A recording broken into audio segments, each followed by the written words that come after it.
최근에 어느 칼럼을 읽었는데요. 그 현직 대학 총장님이 쓴 칼럼입니다. 그 칼럼에 보니까 요즘 이 대학들의 현실적인 고민이 거기에 잘 드러나 있었는데요. 앞부분만 읽어드릴게요. 대학 총장으로서 요즘 고민이 많다. 대학을 둘러싼 주변 환경이 심상치 않기 때문이다. 가장 대표적인 것이 대학 지원자 수의 급격한 감소이다. 작년 한국의 출산율은 0.98명으로 OECD 국가 중에서 압도적인 꼴찌다. 유례없는 초저출산 추세를 보이고 있는 것이다. 2018년 출생아 수는 32만 명을 조금 넘겼다. 대학 지원율이 지금과 같은 70% 수준이라면 이들 중 20만 명 정도가 대학에 진학할 것이다. 참고로 올해 대학 입학 정원은 약 49만 명이다. 이 총장님의 현실적인 고민이 뭐냐 하니까 지금 대학 입학 정원이 약 49만 명인데 작년에 태어난 아기를 가지고 계산을 해보니까 이대로 가면은 대학 지원자 수가 입학 정원의 절반도 안 되는 상황이 온다는 겁니다. 그러니까 거의 지금 한국 대학의 절반 가까이를 지금 문을 닫아야 되는 상황이라는 겁니다. 이렇게 문 닫는 대학들이 속출해야 되는 상황에서 대학 총장으로 사역하고 계시는 입장에서 이 고민을 여기다가 이제 토로했는데요. 저는 그 칼럼을 읽으면서 이게 바로 오늘 목회하는 저의 고민이기도 하다는 생각이 들었습니다. 제가 가진 고민이 지금 굉장히 심각한데요. 이 청년들이 자꾸 이 교회를 떠나고 있는 현실입니다. 이 청년들이 예전 같지가 않습니다. 전에는 뭐 목회자 자녀 또 뭐 중직자 자녀 그러면은 당연히 그건 뭐 운명처럼 교회는 벗어날 수 없다는 생각을 하고 그렇게 우리는 신앙생활을 했는데 지금 다음 세대는 그렇지 않습니다. 제가 지난주에 그 지방에 있는 어느 신학교에 가서 특강을 했는데요. 학생들하고 또 졸업생, 그러니까 현지 목회하시는 담임 목사님들이 다수 참석을 해서 이제 특강을 잘 나누고요. 맨 이제 뒷부분에 질의응답 시간을 가졌습니다. 이제 여러 질문이 있었는데 그 중에 한 목사님이 정말 그 가슴 아픈 고뇌를 이야기해 주셨습니다. 본인도 여러 목회에 대한 꿈이 있고 또 신선한 목회에 대한 계획이 있는데 자기 교회의 구성원이 거의 대부분이 50대, 60대라는 겁니다. 그리고 청년이 지금 한 명 나온다는 겁니다. 이 청년이 한 명 나오는 이런 상황에서 어떤 목회도 구현하기가 어려워서 제자 훈련이나 이런 것들을 도입하려고 하는데 목사님 좀 지혜를 달라고 그 고민이 참 제가 마음이 아팠던 게요. 미국의 이민교회를 가면은 꽤 많은 이민교회의 고민이 이 고민입니다. 특히나 미국은 이제 대학 들어가면은 기숙사로 가기 때문에 아이들이 기숙사 들어가면은 신앙을 거의 다 저버린다는 거예요. 이런 목사님들의 고민이 제가 앞에서 언급해드린 현직 대학 총장님의 고민하고 같은 맥락 아닙니까? 이제 그 대학에 지원하는 그 숫자가 점점 줄어들기 때문에 정원도 못 채우기 때문에 고민이 된다는 그것하고 뭐 우리 세대가 뭐 예수 잘 믿고 막 이렇게 예배 때마다 넘치는 이런 은혜를 누리지만 이제 조금 지나고 세월이 흐르면은 다음 세대가 이 뒤를 받쳐주지 않으면 이 자리를 누가 채울 거냐 하는 이야기예요. 이게 제가 갖고 있는 청년들과 관련된 참 가슴 아픈 첫 번째 고민이고요. 두 번째 고민이 뭐냐? 같은 맥락인데 지금 많은 청년들이 교회를 불신하고 있다는 거예요.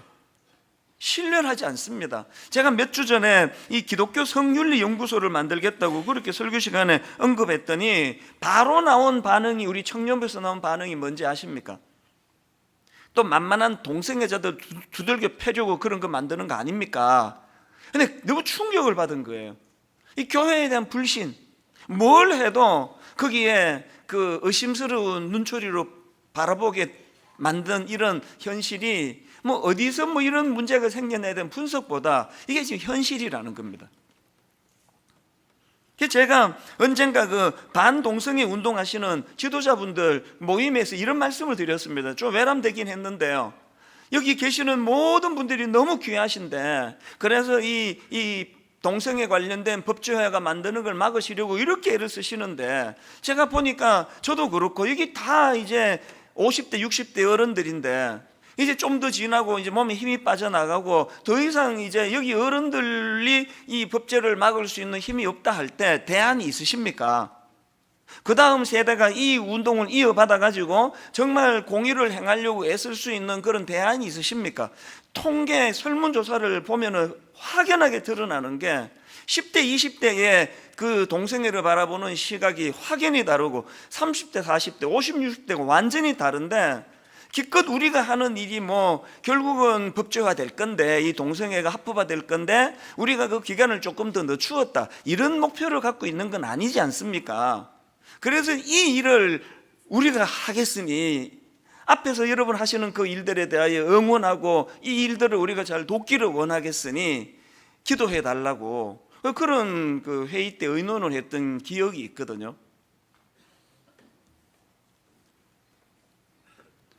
최근에 나온 그 90년대생이 온다 이런 제목의 책이 있는데 이제 우리 집에 세 아이가 다 여기에 해당되니까요. 제가 이제 이 책을 구해서 저는 우리 아이들 자녀 교육에 염두에 두고 이 책을 좀 읽어야 되겠다 그러고 구입을 했는데요. 그 책에 보면은 스티브 잡스가 2005년도에 그 스탠포드 대학교에서 했던 유명한 연설이 있지 않습니까? 그 중에 일부를 소개하더라고요. 지금 이 순간 여러분이 바로 새로운 세대입니다. 하지만 머지않아 여러분도 점차 기성세대가 될 것이고 이 세상에서 사라지게 될 것입니다. 너무 심한 말 아닌가라고 느꼈다면 미안하지만 이것은 엄연한 사실입니다. 저는요 이 연설이요 딱 하나님이 오늘 저에게 오늘 우리 수많은 기성세대 크리스찬에게 주시는 말씀이라는 생각을 하게 된 겁니다. 언젠가 이제 세월이 지나고 우리는 이 세상에서 사라지게 될 텐데 그럼 그 다음 세대가 이 한국교회를 어떻게 이것을 이어가도록 할 것인가? 이게 우리 모두의 숙제라는 거예요. 그래서 그 책 그 추천사에 이런 대목이 있었습니다. 현직 대학 교수님이 쓴 추천사인데요. 연구실 책상머리에 글귀를 붙여두고 매일 묻는 질문이 있는데 학생들은 변하고 있다. 나는 그들과 함께 변하고 있는가? 무슨 말인지 아시겠죠? 교수님이니까 매일 이 젊은 대학생들을 접하는데 이 학생들이 너무나 변해간다는 거예요.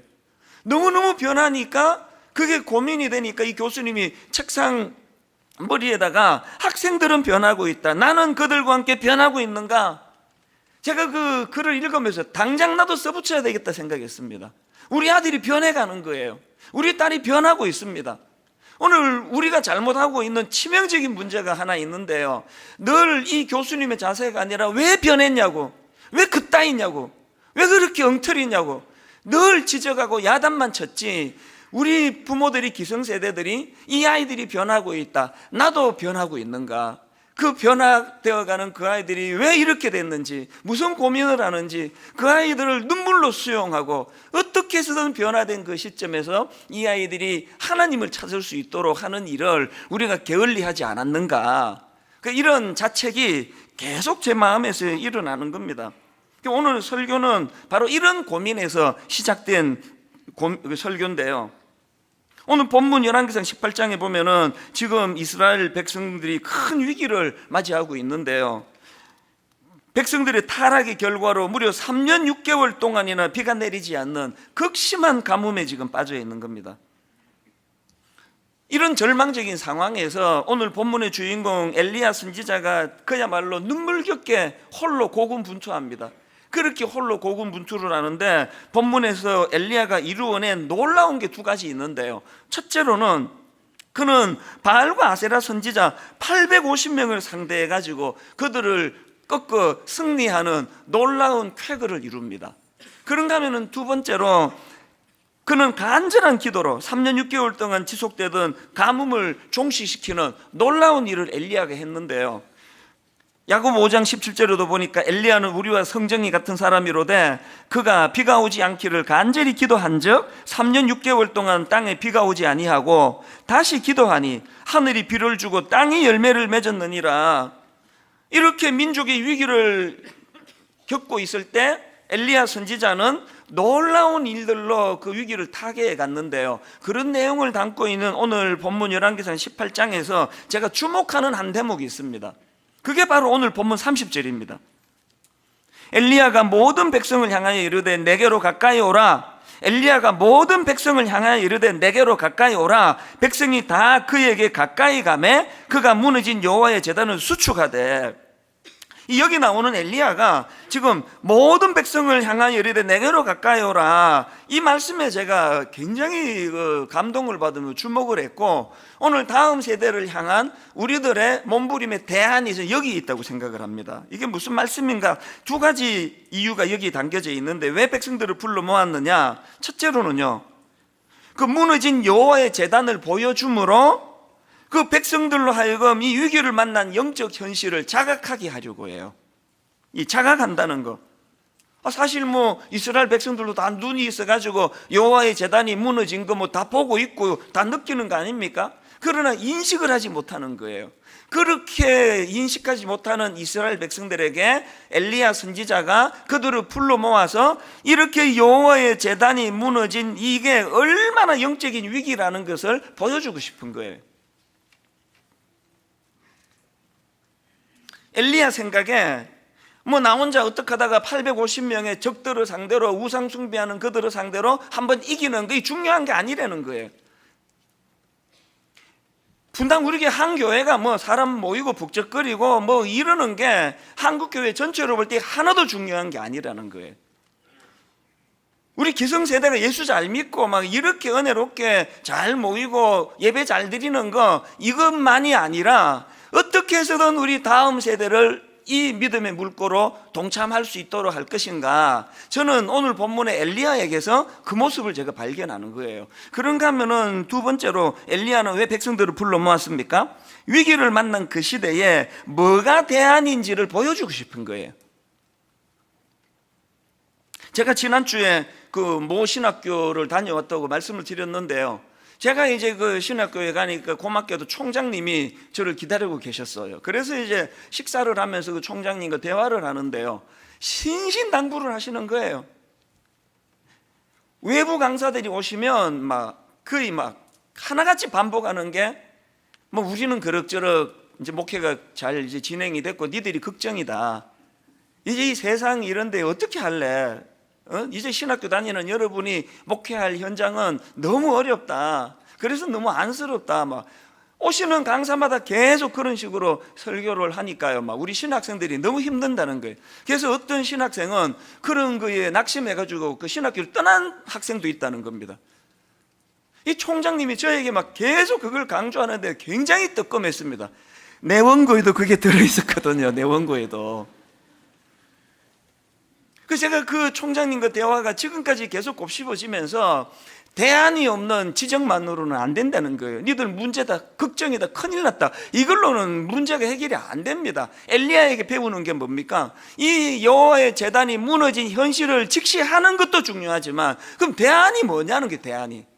이 대안을 보여주기 위해서 엘리야가 백성들을 불러 모았다, 그 내용이거든요.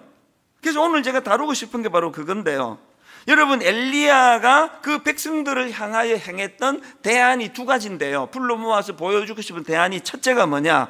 가장 기본적인 하나님과의 관계 회복이 중요하다. 이게 대안이다. 이게 30절에 나오는 맨 뒷부분, 엘리야가 모든 백성을 향하여 이르되 내게로 가까이 오라. 백성이 다 그에게 가까이 가매 그가 무너진 여호와의 제단을 수축하되. 여기 나오는 그 무너진 여호와의 제단을 수축한 이 사건에 대해 가지고 그 합신에서 구약학을 가르치시는 김진수 교수님의 그 열왕기 주해를 보니까 이렇게 의미를 부여하는 글을 제가 봤습니다. 무너진 여호와의 제단이라는 표현은 그 당시 여호와 신앙이 얼마나 황폐해진 상황이었는지를 잘 알려준다. 따라서 엘리야가 무너진 여호와의 제단을 수축했다는 것은 단순히 물질적인 제단의 건축을 넘어선 영적인 신앙의 재건을 향한 사전 작업이었다고 할 수 있다. 엘리야가 그 사람들을 불러 모아놓고 무너진 여호와의 제단을 수축한 이 사건은 이게 영적인 신앙의 재건을 향한 사전 작업임을 인식시키기 위했다는 거, 오늘 이게 우리에게 주시는 메시지가 있지 않습니까? 비슷한 사건이 구약에 또 있는데요, 역대하 15장 8절에 보니까 아사가 이 말 곧 선지자 오뎃의 예언을 듣고 마음을 강하게 하여 가정한 물건들을 유다와 베냐민 온 땅에서 없애고 또 에브라임 산지에서 빼앗은 성읍들에서도 성읍들에서도 없애고, 또 여호와의 낭실 앞에 있는, 그 다음 보세요, 여호와의 제단을 재건하고, 여기도 보니까 지금 아사 왕이 여호와의 제단을 재건하는 일을 했는데요, 이 의미가 뭔지가 바로 앞에 나오는 1절 2절에 보면 나옵니다. 하나님의 영이 오뎃의 아들 아사랴에게 임하심에 그가 나가서 아사를 맞아 이르되, 아사와 민 유다와 베냐민의 무리들아, 내 말을 들으라. 너희가 여호와와 함께하면 여호와께서 너희와 함께 하실지라. 너희가 만일 그를 찾으면 그가 너희와 만나게 되시려니와 너희가 만일 그를 버리면 그도 너희를 버리시리라. 여기 보면 선지자 아사랴를 통해 가지고 너희가 여호와와 함께하면, 너희가 만일 그를 찾으면, 이런 표현들을 통해서 지금 이 아사왕이 이런 선지자의 메시지를 듣고 한 게 제단을 수축하는 일이었다. 이게 뭘 의미하는지 아시지 않습니까? 오늘 본문에서 엘리야가 행한 무너진 제단의 수축도 결국은 이 두 마디예요. 너희가 여호와와 함께하면, 너희가 만일 그를 찾으면, 지금 교회를 떠나가고 세상은 너무나 혼란스럽고 위험하기 짝이 없는데 혼란을 겪는 우리 다음 세대 청년들에게 이 메시지를 전해줘야 된다는 거거든요. 너희가 여호와와 함께하면, 너희가 만일 그를 찾으면. 그런가 하면 두 번째로 엘리야가 행한 것이 하나 더 있습니다. 뭘 했느냐? 하나님 자녀로서의 정체성 회복을 돕고 싶었다는 겁니다. 31절, 야곱의 아들들의 지파의 수요를 따라 엘리야가 돌 12개를 취하니, 이 야곱은 옛적에 여호와의 말씀이 임하여 이르시기를 내 이름을 이스라엘이라 하리라 하신 자들아. 여기서 지금 엘리야가 무너진 여호와의 제단을 다시 쌓는 과정에서 뭘 했습니까? 돌 12개를 취하는 모습을 보였는데, 아까 언급했던 김진수 교수님의 그 책에 보니까 이 의미를 이렇게 설명합니다. 엘리야는 이스라엘의 정체성을 환기시키는 방식으로 여호와의 제단을 수축하였다. 그는 야곱의 아들들의 수요대로 12개의 돌을 취하여 그것으로 제단을 만들었다. 본문 기자는 이런 엘리야의 의도를 분명히 하기 위해 이스라엘이란 이름의 유래에 대한 설명을 덧붙이고 있다. 이 야곱은 옛적에 여호와의 말씀이 임하여 이르시기를 내 이름을 이스라엘이라 하리라 하신 자들아. 이처럼 이스라엘은 하나님이 족장 야곱에게 친히 지어주신 이름이다. 지금 엘리야가 환기시키고 싶은 게 뭐라고요? 이스라엘 백성들이 하나님의 백성으로서의 정체성을 회복하기 원한다는 겁니다. 엘리야가 갖고 있는 정확한 인식이 뭡니까? 850대 1로 한번 이기는 게 이게 중요한 게 아니고, 모든 백성들이 하나님의 이름을 부르며 하나님을 찾는 하나님의 제단이 다시 회복되는 게 중요한데, 그 회복되는 게 왜 중요하냐? 모든 백성들이 나는 하나님의 자녀다, 나는 하나님의 자녀로서의 정체성을 갖고 있다, 이 정체성을 회복하는 게 중요하다는 겁니다. 오늘 우리가 우리 아들 딸들에게 급히 회복시켜 줘야 되는 게 이거 아니겠습니까? 발은 이 땅에 딛고 살아가지만 나는 하나님께 소속된 사람이다, 나는 하나님의 자녀이다, 이 정체성을 만들어줘야 된다는 겁니다. 그래서 저는 지금 마음에 온통 꽉 차 있는 생각이, 어떻게 하면 다음 세대를 살릴 수 있나.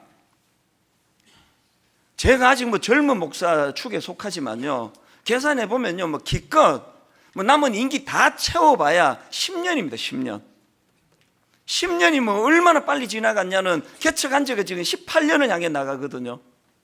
제 시대는 곧 끝날 거예요. 그럼 그 다음 어떡할 겁니까? 그 다음 세대가 이 뒤를 받쳐주지 않는다면 우리는 그냥 한여름밤에 꿈꾸다가 끝나는 거 아닙니까? 그래서 내 남은 목회는 온통이 다음 세대를 살려야 되겠다. 어떻게 하면 이 아이들을 주님 앞으로 되돌릴 수 있을까? 어떻게 하면 이 아이들이 다시 하나님 자녀로서의 정체성을 회복시키는데 도움을 줄 수 있을까? 분당 우리 교회에 모든 역량을 여기다가 다 쏟아야 된다고 생각을 합니다. 그 첫 번째 발걸음이 기독교 성윤리 연구소예요. 그 만만한 그 동성애자들 두들겨 패려고 만드는 거 아닙니다. 기독교 성윤리 연구소의 궁극적인 목표는 다음 세대에게 기독교 세계관을 정립시켜 주는 거예요. 기독교 세계관이 정립이 되면은 여러분 생각해 보세요. 지금 전 세계적으로 논란이 되고 있는 동성애 문제도 결국은 성경적인 세계관이 없기 때문에 일어나는 거 아닙니까? 하나님은 분명히 한 남자와 한 여자를 한 가정을 통해서 그 놀라운 하나님의 복을 누리는 그런 구도로 설계를 하셨는데, 온 세상이 지금 거기에 역행하고 있는 이런 현실에 뭐 애들이 물으면 답을 못 해줘요. 우리가 아는 게 없어서. 그래서 기독교 성윤리 연구소가 만들어지면 이제 1차적으로 홈페이지에 막 동성애 문제에 대하여 성경적인 관점으로 잘 설명해 놓기를 원합니다. 하나씩 서둘지 않고 지금 이제 쌓아가려고 계획하고 있습니다. 그래서 제일 먼저 만들어 드린 게 내시빌 선언을 그 홈페이지에 넣어 드렸지 않습니까? 오늘 집에 가셔서 꼼꼼하게 그 내용을 한번 읽어 보세요. 그래서 이제 이 기독교 성윤리 연구소가 궁극적인 목표로 갖고 있는 기독교 세계관 정립을 위해서 이 목표가 이루어지도록 두 가지 꿈이 있는데요. 첫 번째 목표가 뭐냐? 이 동성애에 대한 성경적인 정리예요. 그게 뭐 이렇게 애들이 엄마한테 동성애가 왜 나빠요? 그러면 아이고 어른이 그 나쁘다 그러면 그렇게 알아듣지, 니는 자꾸 이렇게 꼬치꼬치 묻느냐고, 이렇게 얼머부리는 데서 문제가 되거든요. 그래서 이런 데 대한 답을 우리가 다 이제 제공해 드리는 게 꿈이에요. 그런가 하면은 두 번째로 동성애의 문제만 다루는 게 아닙니다. 현실적인 이 성적인 타락의 위험성, 사실 그 동성애도 문제지만 이성애, 하나님이 허락해 주신 남자와 여자 간의 사랑의 타락은요 훨씬 더 심각한 상황입니다. 제가 몇 주 전에도 말씀드리지 않았습니까? 어느 단체가 주관하는 청소년 행사 포스터에다가 나는 섹스하는 청소년입니다. 부제가 자신의 욕망과 감각을 인식할 수 있는 대안적 성교육이라고. 그게 이 얼마나 무책임한 이야기인지 아십니까? 제가 우리 교회 중고등부 교역자 얘기를 들어보면은요 억장이 무너지는, 예수 잘 믿는 아이가 임신을 했대요. 고등학생이. 예수 잘 믿는 아이가 반대로 이 남자아이가 그런 문제에 지금 휘말려 가지고 지금 고통을 겪고 있는데 죄책감은 별로 없고, 이 어떻게 해결하지 이 문제를? 내가 저 상대방 여자아이를 임신을 시켰는데. 여러분 지금 나는 섹스하는 청소년입니다 포스트 만들어 돌리는 이분들이 이런 일 일어날 때 책임져 줍니까?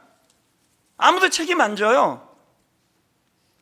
이런 문제에 대하여 이제 기독교 성윤리 연구소에서 하나님 앞에서 네가 행복한 길이 뭔지를 제대로 좀 가르쳐 주고 정리해 주자는 거예요.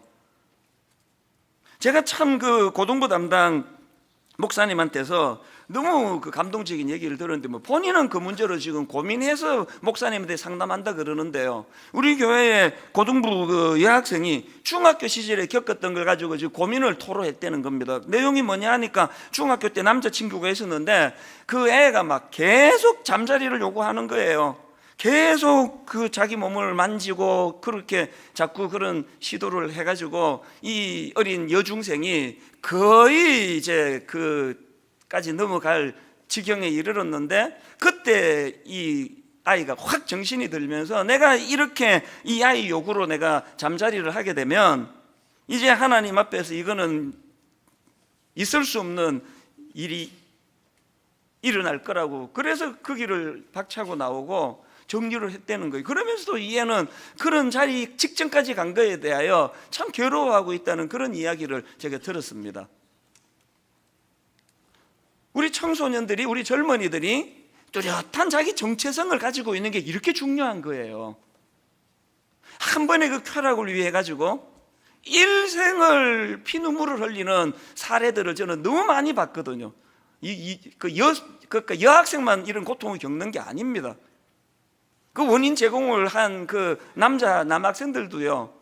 그래서 또 이제 책임감이 있고 그러다가 보니까 그 청년들 같은 경우에는 책임을 지는 것 때문에 원치 않는 결혼을 해서 겪게 되는 이후에 그 비극적인 일들을 저는 많은 사례를 알고 있습니다. 이걸 막자는 거예요. 여러분, 우리 어린아이들이 나는 섹스하는 청소년입니다, 이런 말에 휘둘리지 않도록 아무도 책임지지 않는, 결과는 자기가 그 비극의 책임을 져야 되는 이런 상황에서 오늘 우리 교회가 뚜렷한 근거를 가지고 아이들을 설득하고 이해시키는 일을 하겠다는 그거거든요. 그래서 지금 사업 계획을 여러 가지로 의논하고 있는데요. 우선은 해외에서 나온 좋은 책을 번역해서 이제 곧 지금 출판사를 상의 중입니다. 그래서 이제 지금 하나 저희가 출간을 꿈꾸고 있는 책은 너무 좋습니다. 엄마가 혹은 아빠가 어린아이들에게 읽어주는 책이에요.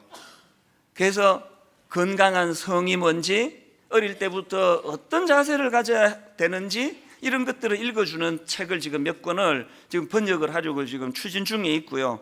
그리고 지난주 내시빌 선언이라는 걸 어느 만화가가 보시고 연락이 왔어요. 유명한 만화가인데요, 너무 자기가 감동을 받았다고, 이거 만화로 자기가 만들고 싶다고, 그래서 협의를 하기로 그렇게 제안이 들어와서 지금 의논 중에 있습니다. 얼마나 감사한 일입니까? 그리고 또 이제 영상을 만들 거예요. 여기 전문가들을 좀 제가 의뢰를 부탁을 드리고 있는데요, 좋은 영상을 만들어서 애들은 이런 말로 30분 설교하는 것보다 영상 한 2분짜리만 보면 정리가 다 되는 시대예요. 좋은 영상을 만들고, 궁극적으로 지금 제가 꿈꾸는 거는 뭐냐 하면은 이루어질지 안 이루어질지 모르지만 한국교회의 주일학교를 담당하고 청년부를 담당하는 교육전사들을 저희가 잘 섬기는 거예요. 신학생들을 잘 섬기는 거예요. 그래서 궁극적으로 저희가 꿈꾸는 거는 한 달에 1년에 한 달 정도만이라도, 1년에 딱 한 달만이라도 성경적인 성교육이 뭔지, 하나님이 원하시는 성이 뭔지, 이게 지금 다 무너져 있는 상황에서 애들을 좀 기준을 가르치도록 한국교회의 젊은 교육전사님들이나 또 우리 젊은 부목사님들을 세미나를 통해 잘 섬기는 게 저희들의 궁극적인 목표입니다. 여러분 기도해 주셔야 됩니다. 그리고 지금 오늘 이 동성의 문제, 이성의 문제, 이성의 타락의 문제, 이런 모든 것들이 다 결국은 하나님과 저 아이들 관계를 깨트리려는 악한 사단의 시도라는 걸 우리가 인식하고, 어쨌든 우리는 이제 다음 세대를 살려야 됩니다. 교회를 불신하는 이 시대 속에서 저나 모든 어른들이 아이들에게 책 잡힐 일 하시면 안 됩니다. 더 거룩해져야 되고요. 한 3주 전이에요. 우리 막내가 이제 원래 대학을 들어갔지 않습니까? 중간고사 기간인데요, 저대로 이제 공부하다가 많은 생각을 했나 봐요. 한 새벽 3시 좀 안 된 걸로 기억하는데, 저는 이제 자고 일어났는데 이놈은 아직도 잠을 안 자고 뒤척뒤척거리다가 시험 기간인데 저한테 왔어요. 아빠, 나도 정말 한번 멋지게 살아보고 싶다고, 정말 꿈을 품고 이렇게 달려가고 싶다고. 자기 친구랑 시험 공부하다가 그런 고민을 나누다가, 아빠 오는 금요일 시험 끝나고 얘가 나하고 우리 아빠 좀 만나보고 싶다 그러는데 시간 좀 내달라고. 그래서 이제 당연히 내가 내겠다고 그런 이야기를 하다가 무슨 이야기를 했는지 아십니까? 우리 집안 얘기를 좀 해줄까? 너희 할머니가, 우리 엄마가 나를 어떻게 키웠는지 아니? 평생에 누구 험담하는 걸 보여주지 않으셨고 거짓말하는 걸 내게 보이지 않으신 분이 이 할머니야. 그 유산을 내가 받았는데 이걸 너에게 물려주는 게 아빠의 꿈이야. 네 앞에서 내가 이것들을 물려주기를 원해. 우리 기독교 명문 가문을 좀 만들어 보자. 아빠 더 노력할게. 네한테 부끄러운 목사가 되지 않으려고 더 노력할게. 그날 긴 한 2시간 이상의 대화를 나누었거든요. 다음 세대를 살리는 가장 중요한 척경은 우리가 하나님의 자녀로서의 정체성을 회복하는 거예요. 그리고 우리가 그 하나님 자녀의 정체성을 가진 자가 해야 되는 거룩을 회복하는 겁니다. 가장 사소한 거, 거짓말하지 않는 거. 가장 사소한 거, 자기 아내와 남편 말고는 다른 데 눈 돌리지 않는 거. 요즘에 저희 부부는요, 제 아내가 그 병을 만나고 난 이후에는 더 많이 노력을 합니다. 아이들 보는 앞에서 부부가 진짜 주님 안에서 사랑하는 모습을 보여줄 때 동성애 쪽에 왜 관심을 가지겠습니까? 오늘 유아 세례식을 베풀 때 저는 늘 두 가지 감정으로 마음이 복잡한 사람이에요.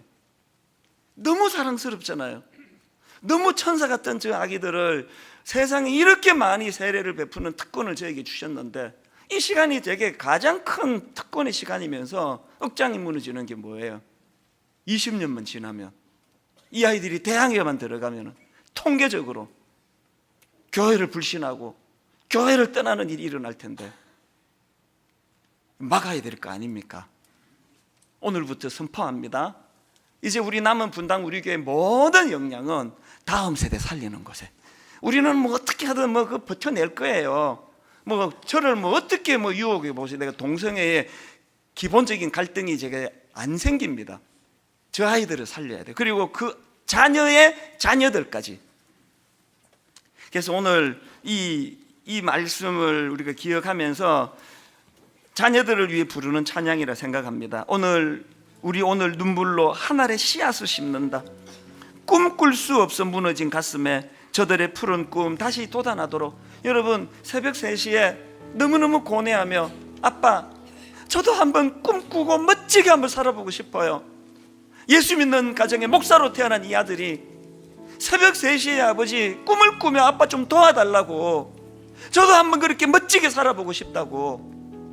그 아이들에게 제가 뭐 엄청난 돈을 들어 유학을 보내주겠습니까? 뭐 엄청난 뭘 해주겠습니까?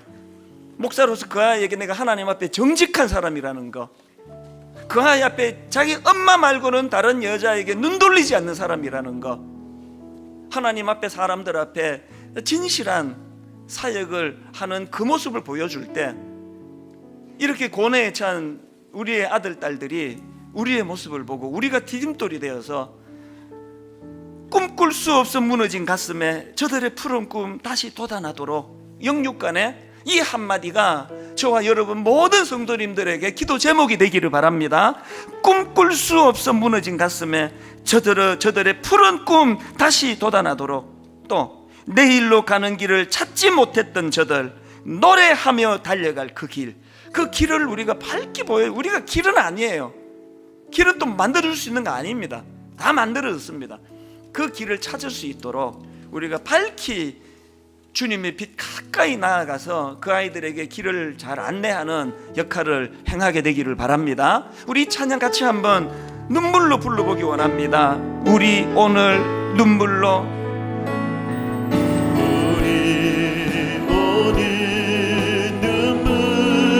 한 알의 씨앗을 심는다. 참 가슴 아픈 현실, 꿈꿀 수 없어 무너진 가슴에, 꿈꿀 수 없어 무너진 가슴, 저들의 푸른 꿈 다시 돋아나도록, 우리 함께 땀 흘려 소망의 길을 만든다.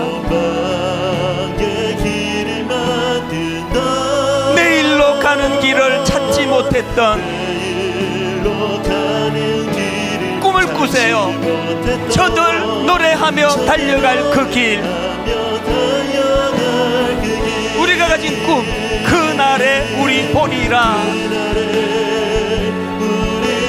뭘 보기 원하십니까? 새벽 이슬 같은 저들 일어나,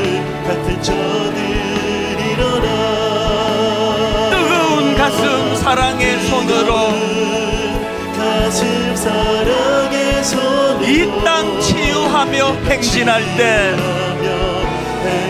우리 모두가 다 이 꿈을 꾸기 원합니다. 오래 황폐하였던 이 땅 어디서나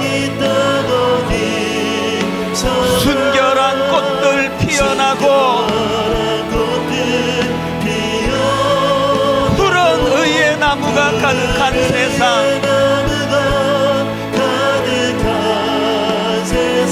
우리 함께 보리라.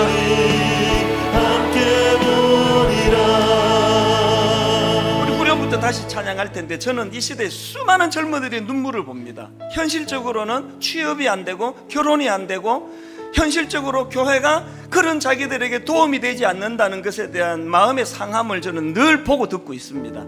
그런가 하면은 아까 말씀드렸잖아요. 상상을 초월하는 성적인 충동과 유혹이 스마트폰으로, 인터넷으로, 아까 같은 그 포스터를 통해서 아무도 책임져 주지 않을 거면서 나는 섹스하는 청소년입니다, 그런 아이들에게 세뇌를 시켜놔가지고 너무나 쉽게 아이들이 그렇게 성적으로 무너지는데 그 비극의 결과를 누가 책임져 줍니까? 그래서 울고 있는 수많은 아이들의 상담을 제가 하면서 기성세대의 죄악을 보는 거거든요. 무기력한 저의 부끄러움을 발견하는 거거든요. 우리 시대에 하나님 말씀대로 잘 살아보겠다고 애쓰는 그 이상 다음 세대를 위하여 울어줘야 돼요. 같이 울어야 됩니다. 제가 그 지난주 그 신학교에서 질의응답하면서 여러 번 이야기했습니다. 우리 울어야 된다고. 목사님이나 저나 같이 울어야 된다고. 하나님이 주신 이 눈물의 병에 우리 눈물이 다 찰 때까지 울어야 된다고. 하물며 부모님들은 오죽하시겠습니까? 하나님, 꿈꿀 수 없어 무너진 가슴에 저들의 푸른 꿈 다시 돋아나도록, 내일로 가는 길을 찾지 못해 혼매하던 저들 확신을 가지고 노래하며 달려갈 수 있도록 하나님이 이제 이 교회가 또 모든 한국교회 기성세대가 손에 손을 맞잡고 싸우지 말고, 네가 옳다 내가 옳다 싸우고 있으면 애들은요 누가 옳은지는 관심이 없고 교회는 맨날 싸움질 한다고. 그리고 우리가 하나님 앞에 거룩을 회복하고 순결을 회복하고 오늘 회개하면 다시 출발할 수 있도록 기회 주시는 분이 하나님 아니십니까? 부부가 더 많이 사랑하고 부부간에는 용서가 강물처럼 흐르는 것을 자녀들이 보고 이게 하나님 주신 사랑의 원 모습이구나. 모두가 뜨거운 가슴으로 우리 후렴부터 한 번 더 찬양하고 우리 자녀들을 위하여, 다음 세대를 위하여, 그리고 이제 우리 교회가 꿈꾸며 시작하는 이 기독교 성윤리 연구소가 좌로나 우로나 치우치지 않는 하나님이 기뻐하시는 그런 연구소가 될 수 있도록 기도해 주시기 원합니다. 그날에 우리 보리라. 그날에 우리 보리라. 새벽 이슬 같은 저들 일어나, 같은 저들 일어나. 뜨거운 가슴 사랑의 손으로, 가슴 사랑의 손으로 이 땅 치유하며 행진할 때, 행진할 때 오래 황폐하였던 이 땅 어디서나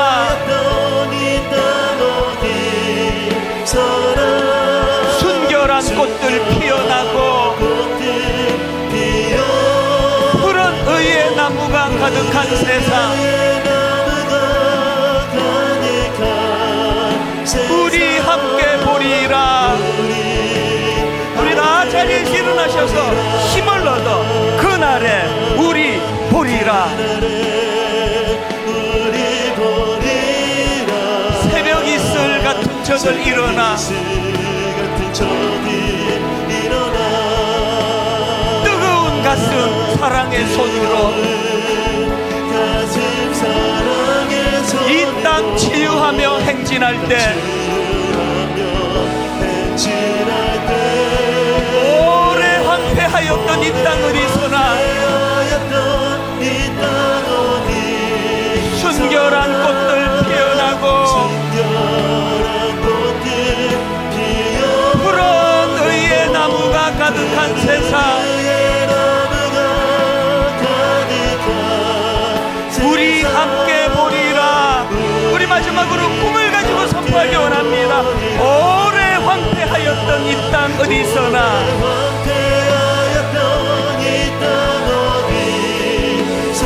순결한 꽃들 피어나고 푸른 의의 나무가 가득한 세상,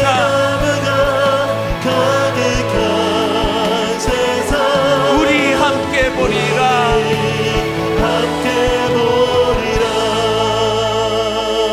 여러분, 잠잠한 호숫가에 은혜의 돌멩이를 톡 던지면은요 가장 먼저 일어나는 파문이 시작되는 거기가 우리의 가정입니다. 우리 자녀를 위해서, 우리 아들을, 우리 딸을, 저들도 한번 하나님 형상을 닮은 한번 멋지게 이 땅을 한번 살아보고 싶은데 너무나 많은 악한 유혹들이 어린 중학교 때부터 그 꽃을 꺾어버리는 너무 가슴 아픈 현실인데 저들이 아버지와 아무리 우리 아이들의 꿈을 꺾어버려도, 싹을 꺾어도 십자가 지신 주님이 언제든지 그것을 다시 복귀시켜 줄 수 있다는 확신을 아이들이 가질 수 있도록 우리 아들 우리 딸이 한번 새롭게 시작할 수 있도록 은혜 주시고, 그 다음 파장은 아버지 이 교회 어린 꼬맹이들부터 시작해서 우리 어린 초등학교, 중학교, 고등학교, 청년대학에 이르기까지 아버지 저들이 다시 한번 꿈을 가지고 달려가게 해주시기 원합니다. 그리고 하나님, 이것이 확장되어 이 대한민국의 수많은 우리 젊은이들을 살려주시는데 우리의 작은 기도로부터 이것이 시작될 줄로 믿습니다. 통성으로 같이 기도하시겠습니다. 살아계신 하나님 아버지, 오늘 아버지 아픈 마음으로 이 말씀을 같이 나눕니다.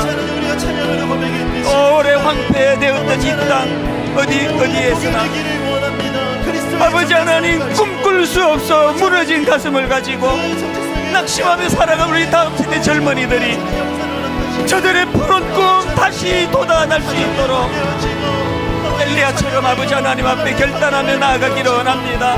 엘리야처럼 백성들을 불러 모아 아버지 이 절망적인 시대에 대안이 무엇인가를 가르쳐 줄 수 있는 부모가 되고 어른이 되게 하여 주시옵소서.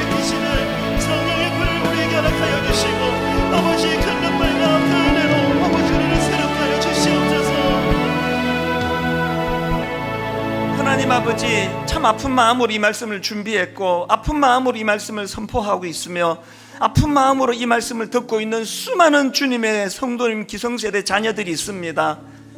이제 하나님, 다음 세대가 이제는 방치하기 어려운 너무나 가치관이 혼란스럽고 상상을 초월하는 그런 성적인 유혹 앞에 노출이 되어 있으며 무엇보다도 교회가 불신을 당하고 있습니다.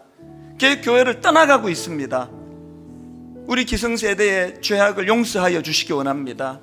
여전히 젊은 세대가 보기에 동의가 되지 않는 모습들이 교회 안에 많이 일어나고 있습니다.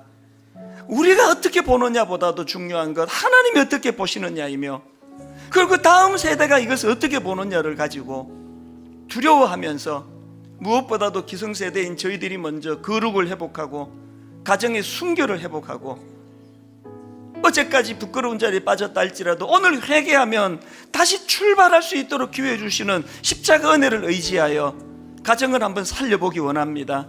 그 안에서 자녀들이 하나님 주신 이 가정이라는 기관에서의 사랑이 가장 아름답다고, 가장 행복하다고 이것을 맛보게 해줄 때에 시대적인 혼란의 유혹은 사라지게 될 줄로 믿습니다. 분당 우리 교회가, 또 우리 교회 모든 성도님들이 이 꿈을 가지고 그렇게 달려가도록 은혜 내려 주시옵소서.